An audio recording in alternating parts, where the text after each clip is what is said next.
Your turn. Going. Our families are going to come into contact with a lot of assessments throughout their child's education. So I love that the first times that they're coming into contact with assessments is 6 minutes of playing in a developmentally appropriate way of assessing children through their play. What is he gonna do next?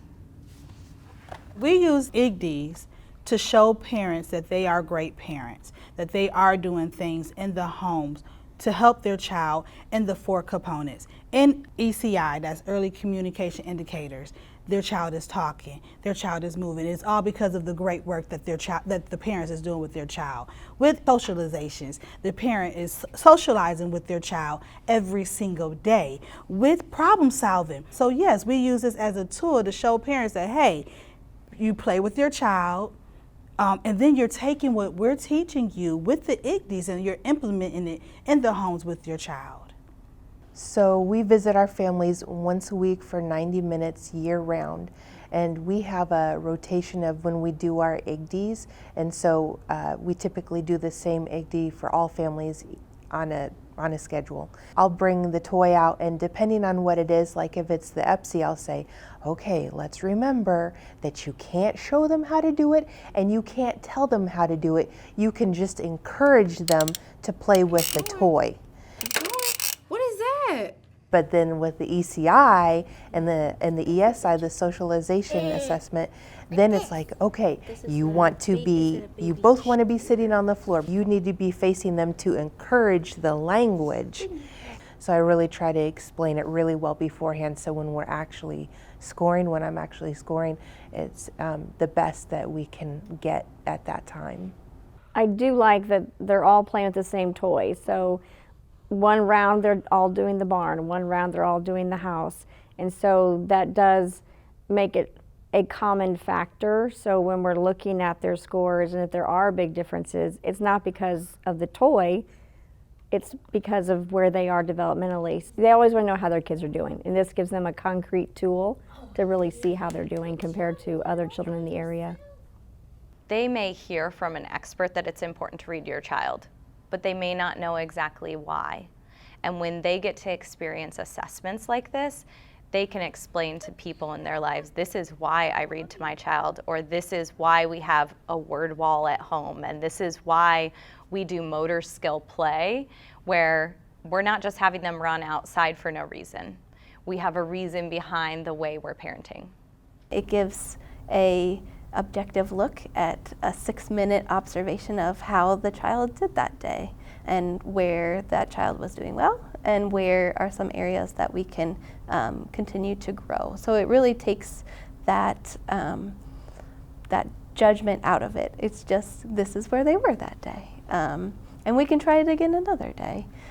So it really helps have a conversation with families that's very objective and can really focus on strengths and areas of growth.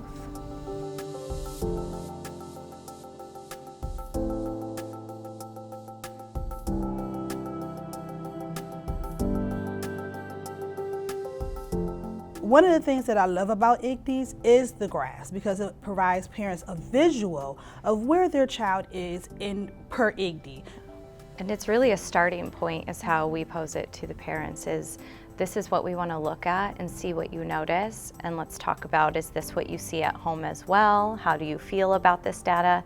You can see where one child is at, but you can also really look at where the classroom is at and then make changes to the different activities in the day, the different materials throughout the day, to really work on addressing some of the things that they see as trends for the classroom.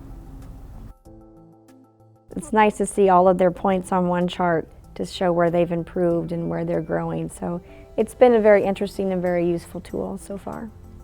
Another way we've used this data is for research. When we used strategies consistently, we saw children's growth on the ECI go up consistently. And so we saw a lot of really great progress with this.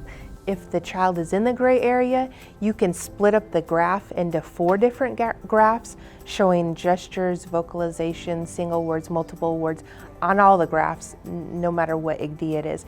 And so then we can delve deeper into, okay, where were they lacking exactly compared to their peers, and really break down the data.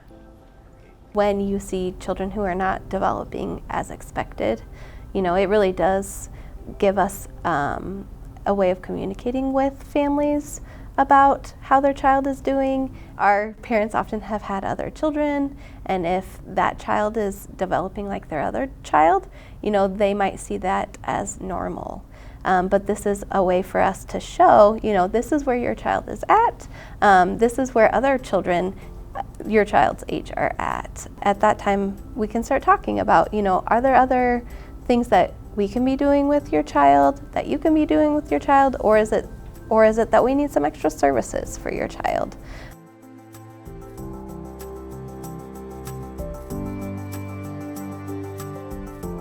So this is a great tool for them to have and hold and say, I can tell that they're doing well because I have the data here. They've done the assessment at school. And also, child-led play is a great way to build the connection, and that's what they do with IGDs. You wanna play? We're gonna stack them up.